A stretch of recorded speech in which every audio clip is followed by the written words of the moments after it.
Good evening, sophomores. This is webinar series number 14 entitled Proof of Cash Part 1.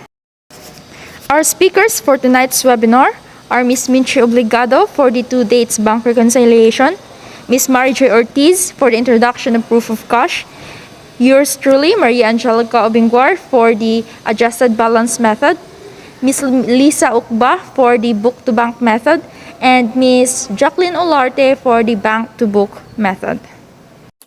So hi everyone, ako na si Minji nga na-assign sa topic sa two dates bank reconciliation. So first, allow me to read the meaning of bank reconciliation. It is a matching balances of the activity accounting records for cash with the bank records. So ang bank reconciliation o ang proof of cash is connected agad na siya. So once nga nakay nalibugan or waka nasabtan or sa bank recon, expected na kajud na nga maglisod yung kagsabot sa proof of cash. So samtang sa pa, ibawin na ng bank reconciliation. So now, two dates, it is the reconciliation becomes complicated only when certain factors or data omitted. So two dates is literally two dates yun na siya. Monthly siya.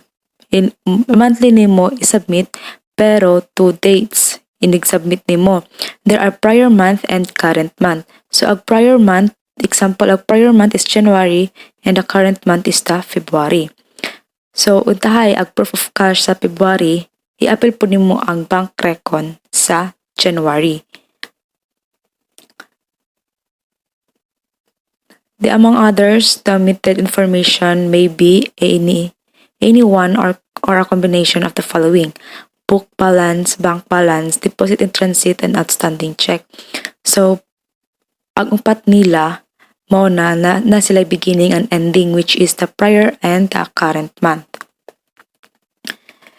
Now, in the computation of book balance, i-add nimo ang balance per book sa book debits.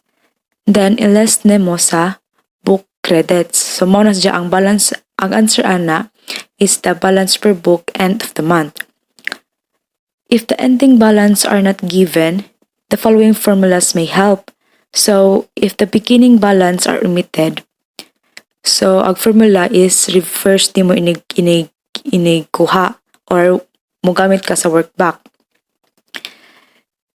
So, in the accounts form, the cash bank may appear as follow. In cash in bank, the balance beginning and book debits are debits.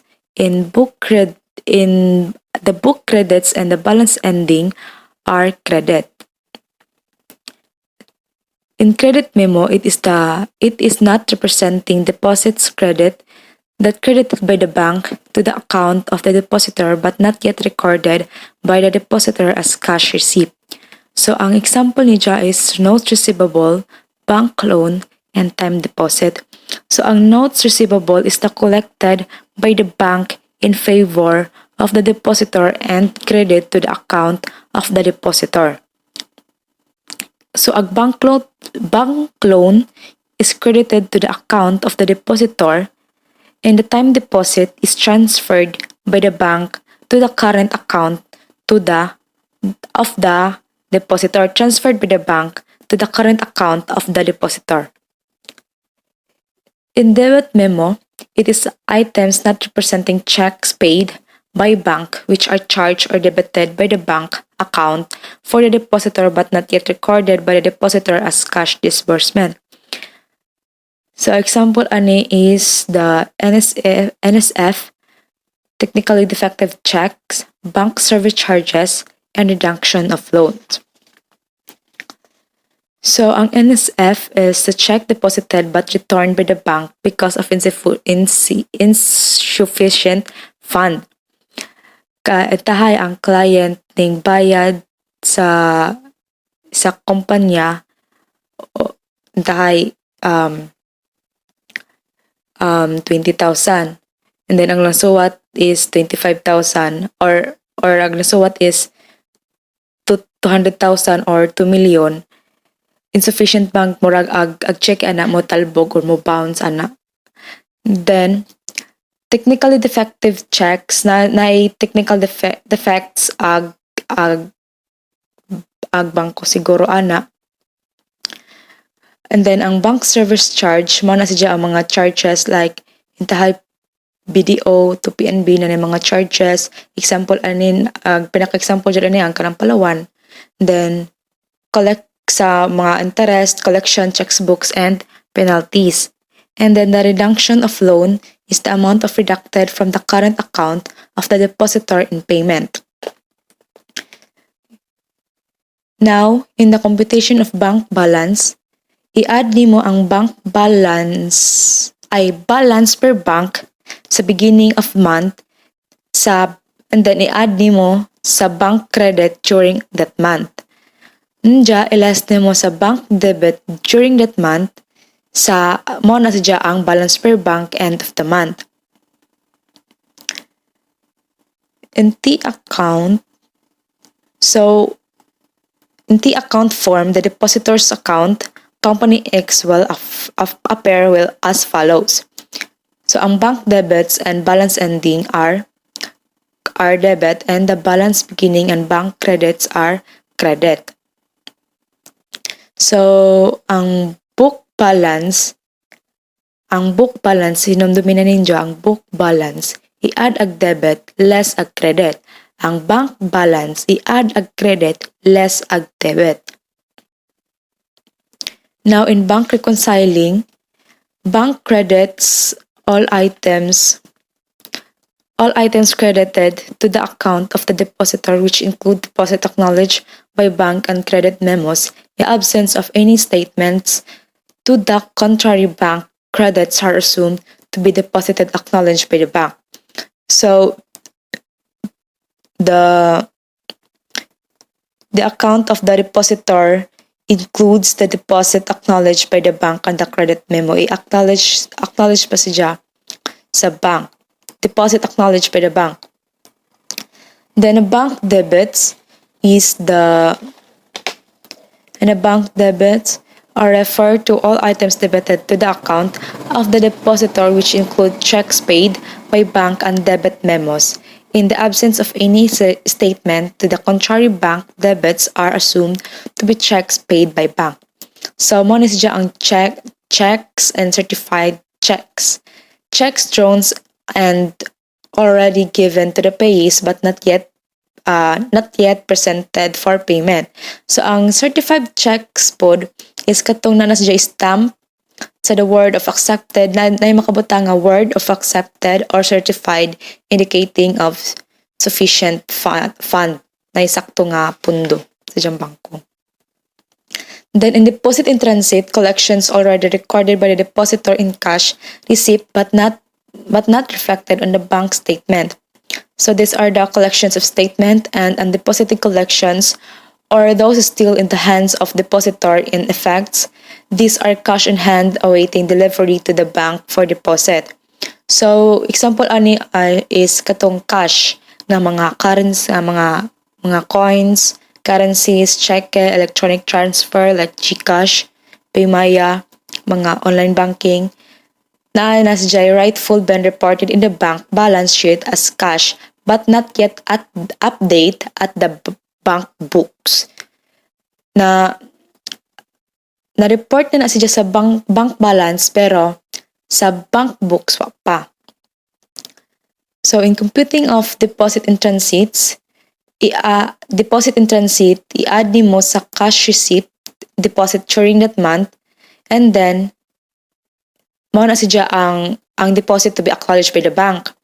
And then ilas nimo ang deposit acknowledged by the bank during that month. So mao na answer sa deposit in transit end of the month. Next is outstanding checks are those that have been written and recorded in cash account of business but have not yet cleared in the bank. So computing the outstanding check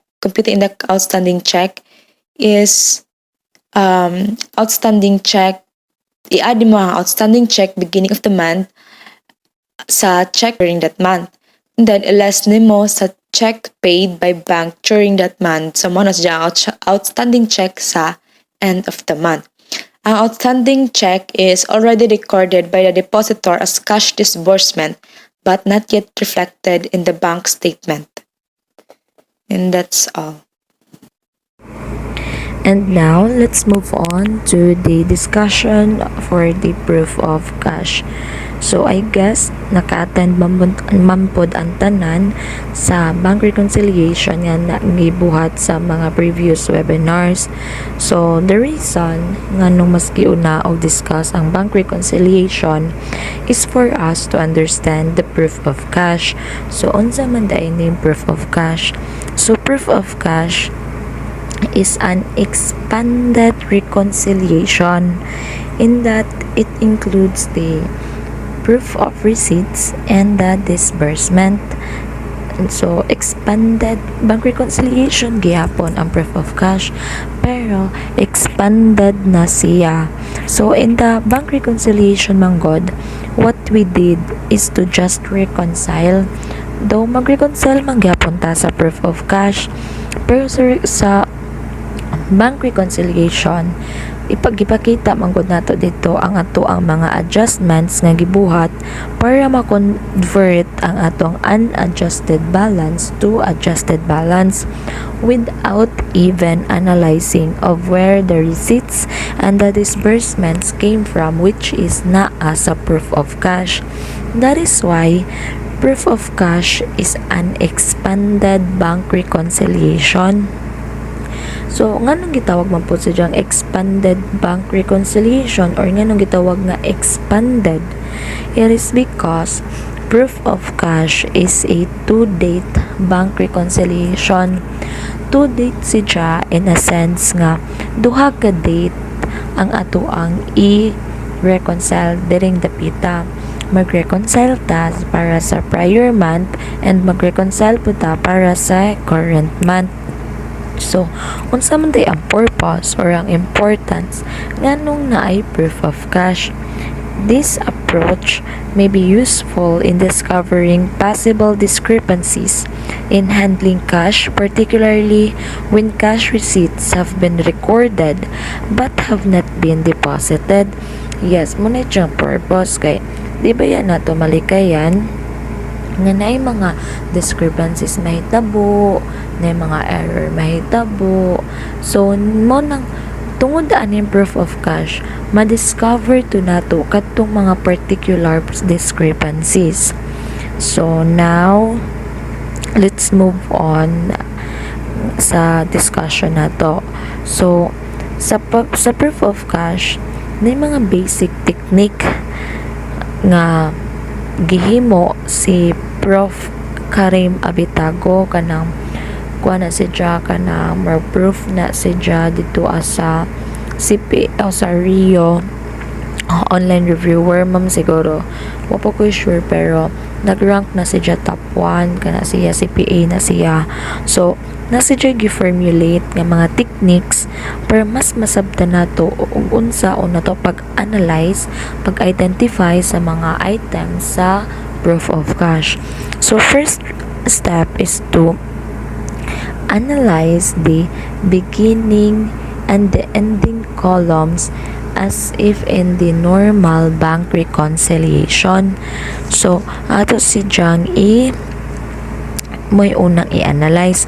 So, di ba kanang ang ang proof of cash consist of 4 columns.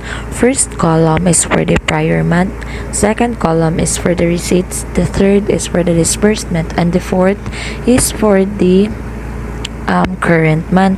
So, ingon man nga ang beginning o ang end kuno ag unang i-analyze nato. So meaning si prior month o si current month nga column sila ang una natong i-analyze.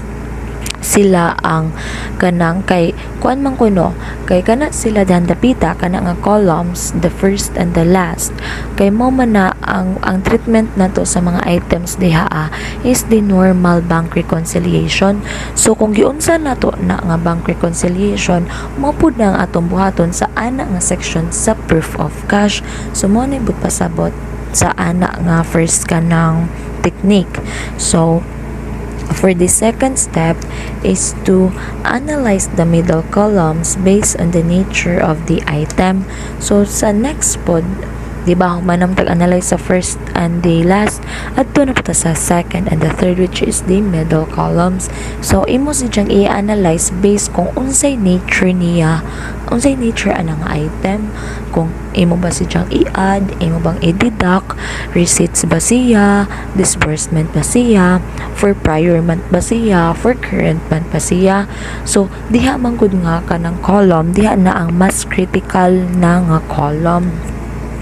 So kana siya nga kanang kana diha nga part is mas ma-further elaborate na siya sa ato ang mga next kanang speakers, kay sila naman ang mas mapakita ninyo sa mga forms. Kay actually guys, naay 3 forms ang proof of cash.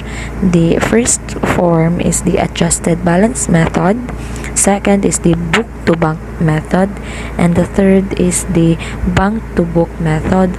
So sa katong mga ay ninyo kalimti ang ahong giingon nga mga steps, which is came from Prof. Karem, kay kanang magamit na ninyo sa i-analyze na ninyo sa i-discuss na sa mga musunod nga speakers.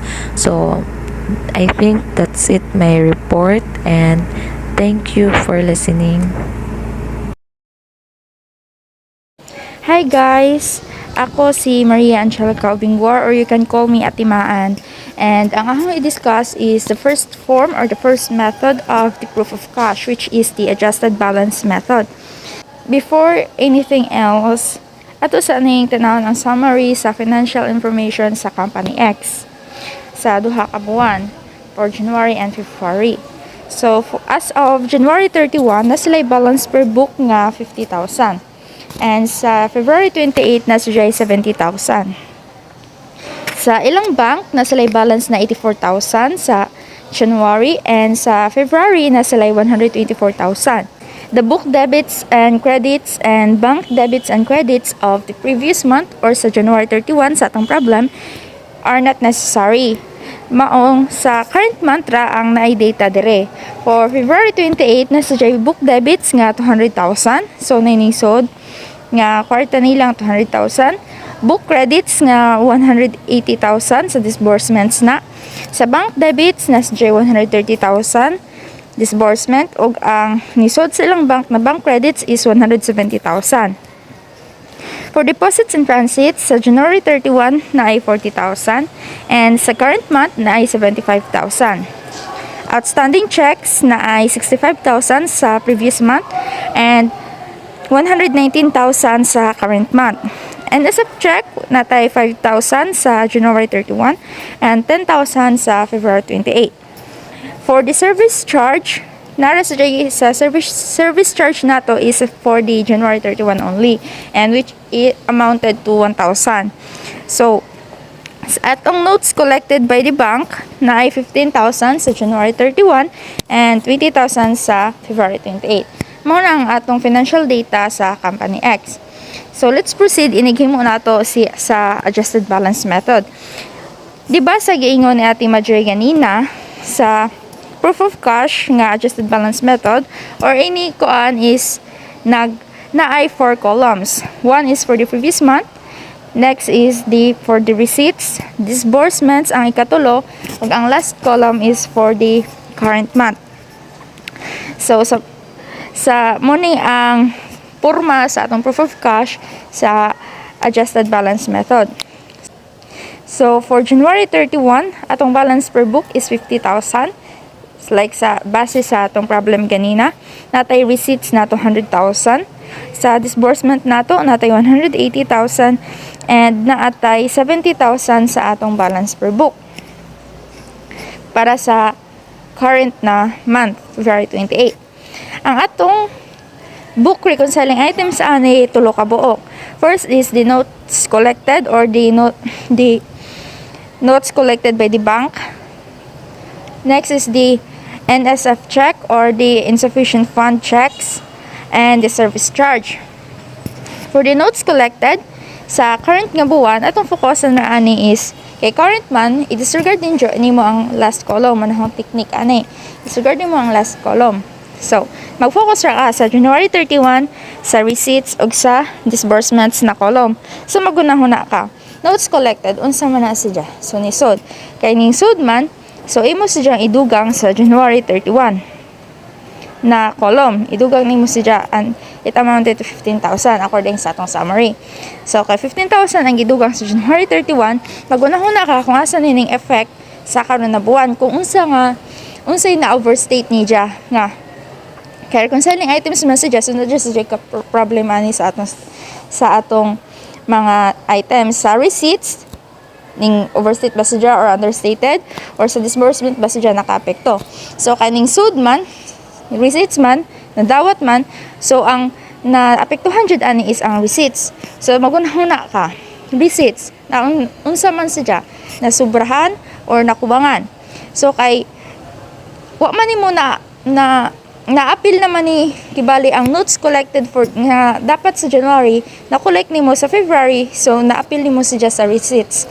Kay kalimot kog sultin ninyo ganina, ang kaning tulo ka column ang receipts, disbursements ug ang February 28 kani second to the last column nato sa proof of cash mo ni siya ang sa current nga buwan magajud ni siya. Kaning first column is mura jud na intended for the previous month. So, kay di ba, ang giingon ninyo sa previous month, sa January, na 15,000 na notes collected dapat. Pero, na-appeal siya sa February. So, asa man siya naka-apekto sa receipts. Na-overstate ang receipts, kay na-appeal siya. So, imong buhaton is kuhaan nimo og 15,000. Kay kuhaan naman nimo 15,000 muna sa jay dapat imong buhaton kay overstated man atong receipts. Next, sa karon na buwan, February, sa current month, naatay notes collected man. So, ningsod. So, musod. I-add. Sa asa man siya makapekto. For the current month, i-disregard na po nimo, ayun na po pansin na ang first column. Dili po ka second to the last imong kusan. Ang February, asa man siya makapekto. Musod siya, diba, sa receipts, kay i-add man na siya. So, imong butangan siya sa amount nga ningsod sa receipts, which is 20,000. Imo idugang. So, kay na naman siya sa receipts, diretso ka diri sa atong last column. Kaya di man siya disbursements, diba? So, diri ka sa last column. Anja, ang ikuan mo ani, kay gidugang man, so imo siya i-add 20,000. Agahong ko ani, technique na hunahunaan is that sa January, ay basta tapad ra ang amounts sa column or tapad ra ang duha is opposite sila og kanang treatment, opposite og sign. Like, i-add mo siya or i-minus mo siya.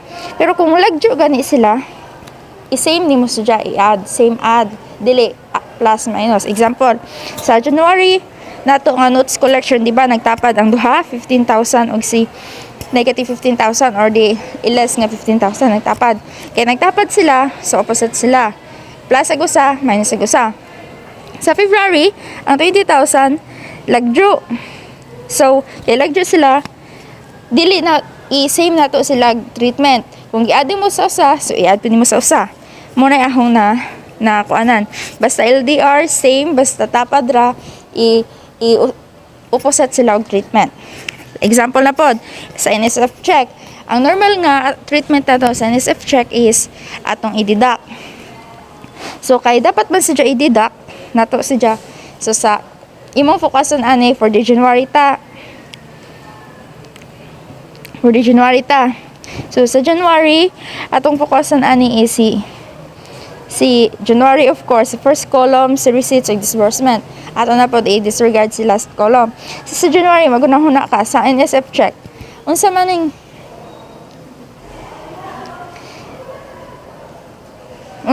kuan sa NSF check sa January, asa man siya makaapekto sa receipts ba or sa disbursement.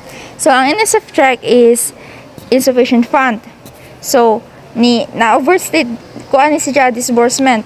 Ang disbursement nato is kuan overstated. Ani nga item. So, sa January naatay sa atong summary, atong amount is 5,000. So kay di ba deduction na siya, dapat nimo siya i-deduct. So gikuhaan nimo 5,000 for ang previous month nga amount sa NSF check. So kay gikuhaan man nimo siya na overstate na to ang disbursement and natay kuhaon dapat nga 5,000 pod sa disbursement. Ayan ni kay di ba ang giingon sa imbis nga ang NSF check sa current sa previous month na-appeal nimo siya sa current month. So ang disbursement sa current month imo siya kuhaan og 5,000 mo nang minusan nato 5,000. And of course ag sa January 31 kay wa man pud nimo nakuhaan, imo pud siya kuhaan og 5,000. Sunod sa February nga NSF check, normal treatment, minus. So kay minus man siya, kuhaan man siya, so diri nimo siya idugang sa disbursement. Dili na siya ma-negative sign kay normal balance man, so imo ra siya idugang sa disbursement. So magdugang kag 10,000. Kay nagdugang man kag 10,000 sa disbursement, ay niabot na to diri sa balance nato sa current balance nato sa current month, mo na ato siya kuhaon kay disbursement man siya. Nadugangan imong disbursement pero nakuhaan imong cash balance. Na si ang January nga NSF check buwag sila same ra sila treatment gikuha ang 5,000 sa February nga tapad 10,000 kay tapad man sila lahi sila treatment giadd ang usa gi-minus ang usa. Muna yung technique na nakuan na bantayan sa proof of cash nga nakatabang man pod og sabot mas abtan. Sa service charge, ang normal treatment ani is kuhaan kay is kuan siya disbursement. So sa atong summary ganina sa problem, usara ang atong kuan buwan sa January ra. Kay sa January ra man ang atong kuan problema ay atong dapat i-reconcile. So atong focus na ani ang first three nga column sa January 31 sa receipts ug disbursement. Kaysa si service charge is dapat man na si jang i-minus sa imong kuhan ang imong balance sa January 31 og 1,000 kuhan nimo. Asa may nakapikto ani? Of course wa ni sa receipts din ni sa disbursement. And so just disbursement ibala jud siya. So automatic kuhaan pud nimo nig 1,000. Mo na magamit jud ni mag technique. Like magunahon na nakadaan sa treatment then asa makaapekto, so kay ba naka i-minus ba siya or idugang. So dire magkuan na ta sa adjusted book balance. Ang adjusted book balance sa previous month sa January 31 is 59,000. And sa atong receipts, adjusted nga receipts is 205,000. Adjusted balance sa book balance sa atong disbursement is 184,000. And ang adjusted book balance sa atong current month or the February is 80,000. So ari na ta move sa bank kung equal ba siya sa atong book aron atong i-reconcile man lagi sila. So sa bank naatay bank balance na 84,000. Natay bank balance sa receipts na 170,000 and sa disbursements na 130,000 og sa current na buwan sa atong bank na atay 124,000. So ato ni reconcile para maparehas siya sa book balance. Ang sa problem naray duha ngadto ka bank reconciling items, ang deposits in transits ug ang outstanding checks. Sa deposit in transits sa atong niaging buwan January natay 40,000. So deposit in transit kay di ba madugang, so imos ring i-add dapat sa niaging buwan. Pero na-appeal mo siya og add sa karon na buwan. So dapat mo siya kuhaon sa asa man sa duha receipts bar disbursement. So kuhaon mo siya sa receipts. So tapad dira sa January 31 og si receipts. So of course kuhaon minus 40,000 tani receipts. So sunod sa February natay deposit in transit na 75,000 kay di ba current na, so ato na pud kalimtan si first column dire na pud ta sa second to the last. So nagunahon na ka deposit in transit ni so asa man na kay musod man ang namag dito ta sa disbursement, of course dire ta sa receipts musod dire na to sa i-add. So mo add 75,000 sa receipts. So kay nag-add 75,000 sa receipts, mag-add po tayo 75,000 sa atong bank balance. Sa outstanding checks, sa January, Ang outstanding checks na hunaa is bank reconciling items na dapat i-deduct. So kay dapat man sadya i-deduct, kuhaan mo ang for the month of January, kuhaan mo sadya og 65,000 kay dapat man sadya i-deduct. But sa disbursement man ni sadya kay deduction man. So dito sadya ni affect sa ning naka-apekto sa disbursement.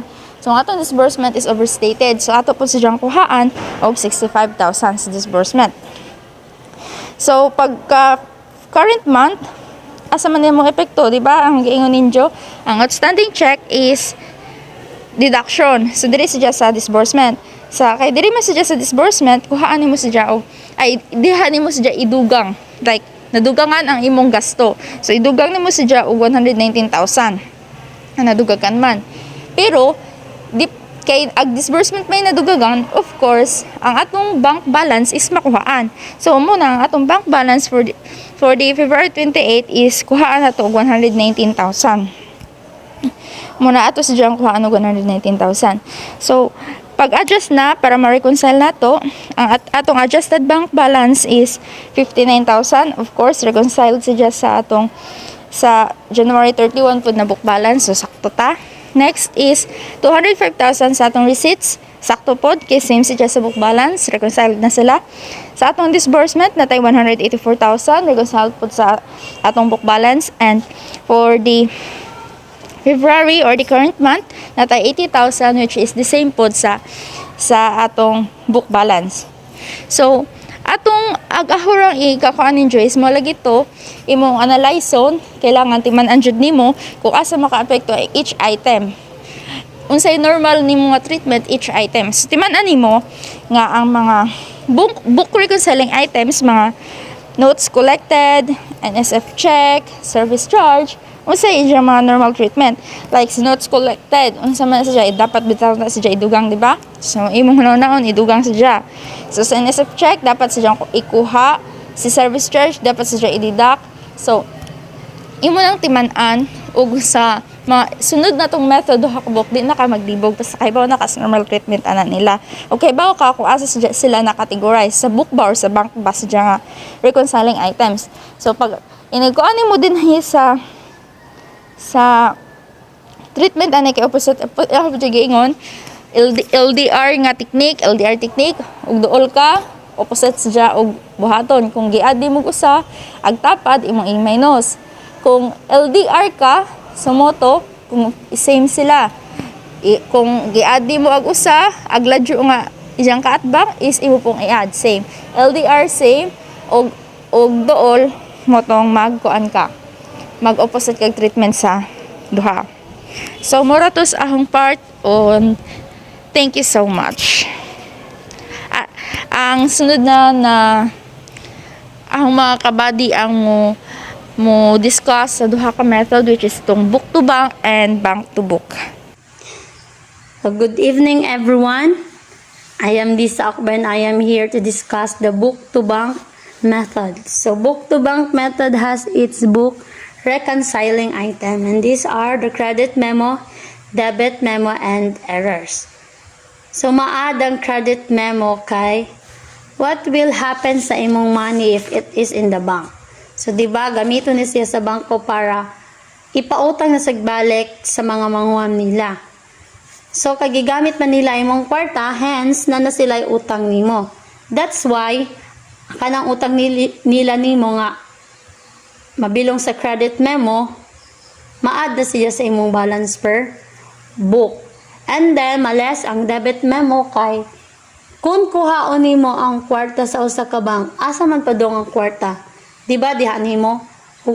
What is the possibilities or what is the tendency nga mahitabo if naani mo ang kwarta? So imo bayad na siyang magasto. So si bank karon natangtangan og obligation to hold your money. So para nila ma-lessen ang chance nga mautangan sila nimo kay of course gikuha man nimo ang money ngadto sa bank. And then si errors magdepende ra na sa situation giyon sa sidya pag frame or pag present. Ma-add na nimo sidya or ma-less depende sa pag frame sa usa ka situation or problem. O diri sa book to bank method, again book to bank method, libro ngadto sa bangko. So mag-start jud ta sa balance per book. So dire kini si note collected kay belong man ni siya sa credit memo ato si i-add sa atong balance per book. And then ang iyang receipt kay nagpataka magsuod ato siyang i-less. And then ang receipt sa February atong i-add. Kay aron nga ma-reconcile siya dito sa balance per bank. And then si NSF check nabilong man ni siya sa debit memo ato siya i-less both sa month. And then their disbursement ang kini na pong disbursement sa January may atong i-less. And then ang disbursement sa February maoy atong i-add. Kay alagi aron ma-reconcile siya sa balance per bank. And then kini si service charge ato ni siya i-deduct kay disbursement man na siya sa book. And January and there is January and February sa deposit and transit ato siya i-less. Normally kung bank to book atong gamiton nga method ato siya i-add. But since book to bank man ato siya i-less both sa duha ka month. So ang receipt sa January sa deposit and transit ma-add siya kay nag-understate man siya sa previous month.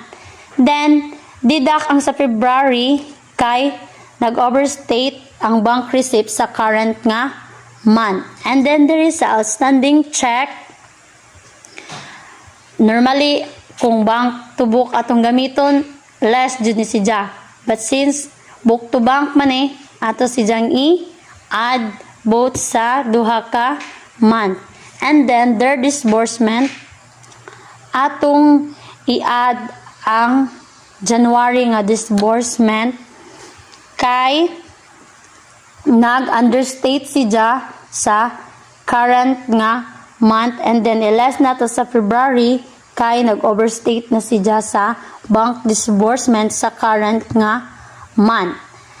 And then kanunay lamang jud nato timan-an diri sa book to bank nga ang tanang book reconciling item nga ni sa atong book to bank ma-add din nato sa atong balance per book. Unsa tong book reconciling item? Mao ni sila ang kadung credit memo ug debit memo. So kanunay nato timan-an nga kigunsa nato siya pag-treat, nato siya pag-treat sa usa ka problem, the same ra gihapon ang iyang pag-record diri sa balance per book. Kay gi-add man nato si credit memo, add siya sa atong record. Males manin mo si debit memo, males siya sa record sa book to bank. And then ang tanang bank reconciling item mabali siya og treatment. Di ba kay ang deposit in transit kung bank to book atong gamiton kung ano siya, ma-add man siya sa balance per bank. But since book to bank naman tong gamiton, mabali iyang treatment. Instead nga addition ma-add siya, ma-deduct na siya sa book to bank o maupod sa outstanding check nga normally kung bank to book males man siya, but since book to bank malagi ni ma-add na siya sa atong balance per book. So maura na as is ra ang treatment sa book reconciling item and then reverse sa atong bank reconciling item.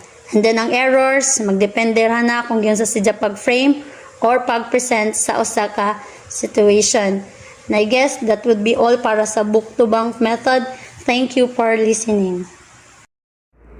Now, let's proceed to the bank to book method. So in this method, ato ning gibuhat in order to reconcile the items in the bank in the items in the book.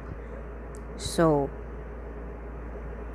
you all know that in the proof of cash there are 4 columns for the previous month, receipts, disbursement for the current month, and lastly for the current month balances. So since this is a bank to book method, the bank reconciling items, namely the deposit in transit and the outstanding checks, it will be treated in the same manner. So as is ra ni siya. just like sa adjusted balance method nga treatment. While sa mga book reconciling items like the notes collected and SF check and the bank service charge, ang treatment na to ana is i-reverse. So it means nga ang tanan nga gipang add na to sa adjusted balance method in terms sa book reconciling items atong i-deduct, at ang tanan nga mga gibang deduct atong i-add. So like for example, dinhi sa makita na to nga ang deposit in transit same ra gyud ang treatment sa siyang manner. So gi-add gihapon siya both sa previous month o sa current month, just like sa outstanding checks gideduct pod siya sa previous o sa current month. Kaya manage yung normal treatment or normal balance nga dapat nga manner nga i-treat siya. And then sa notes collected makita is supposed to be ang normal treatment ani is i-add ni mo ni siya sa book. But since this is the method that we use, the bank to book method, ato siyang i-deduct kay naman tay reverse rule kung kani nga method ang gamiton. So gideduct na to sa previous, same po diri sa current month, sa first column ug sa last column. And then sa NSF check and the service charge, kaning duha ka mga reconciling items, ang iyang normal treatment ani is A minus ni siya sa book. So as you can see dinhi gi-add siya. It's because of the reversed rule or ang the way nga i-treat na to siya with the use in this method. So gi-add sa previous same as sa current month.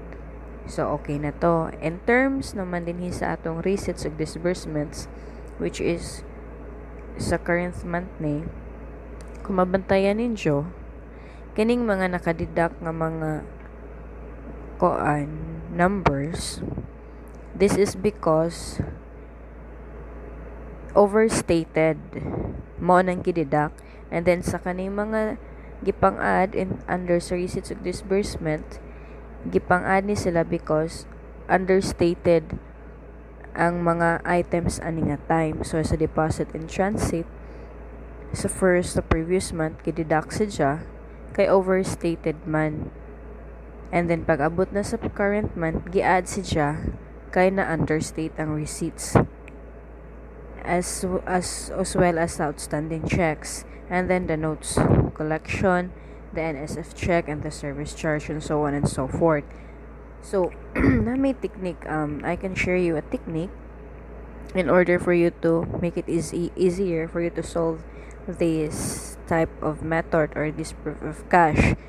So kung magduol gani ang duha ka mga amount like this in deposit in transit sa previous o sa receipts, if magduol na sila, di na sila pareha og treatment or di pareha og sign. Ang usa positive or i-add, ang usa i-deduct. Unlike og magbuwag siya, lagyo siya, same sila og treatment. Ipang-add siya, makita ninyo sa deposit sa February, naka-add siya sa receipts, naka-add po siya dinhi sa current month. As well as the same sa outstanding checks, lagyo siya sa January, di ba? So pareha sila nga gideduct. And then pag abot sa February, nagtapat man sila. So lahi siya og treatment na pud ang usa gi-add, ang usa gideduct. So that is a one way technique nga para madali nimo unsaon pag-answer sa bank to book method. So kini nga format pwede nimong sundon, then mo to imong timan-an nga ug magkalagyo gani LDR, magkapareha jud na sila og sign or magkapalag treatment. But if magduol sila, lahi jud na sila og treatment or sign. And then always remember nga kini sa previous month ug sa current month nga column, nagbase ni siya sa bank reconciliation items. Dili ka maglibog ani as is ni dinhi sa receipts and disbursements, dinhi ka mag-analyze ug dinhi ka magunahon na kay this is the proof of cash. Kay mo man ni kalahian nilang duha sa bank recon ug sa proof of cash, kay tungod kay mo expanded form na continuation na ni sa bank recon, mo ning nanay receipts and disbursements sa proof of cash. So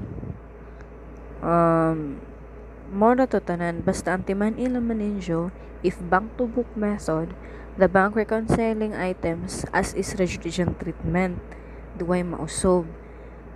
And ang sa mga book reconciling items, diha na nimo i-reverse. So tanan yung gipang-add nimo, imong i-deduct, at tanan yung gipang-deduct nimo, ipang minus. Just always remember the reverse rule, and katungan tiktik ang giingon, kung magkaduol og duol gani sila, lahi sila og treatment, or lahi sila nang unay usa nga add na puyo sa deduct or add, and then if magkalagyo pareha sila og treatment, add deduct. So I hope that you were able to understand this webinar, and I hope you get something from it in order for you to use for the following years. So thank you and God bless.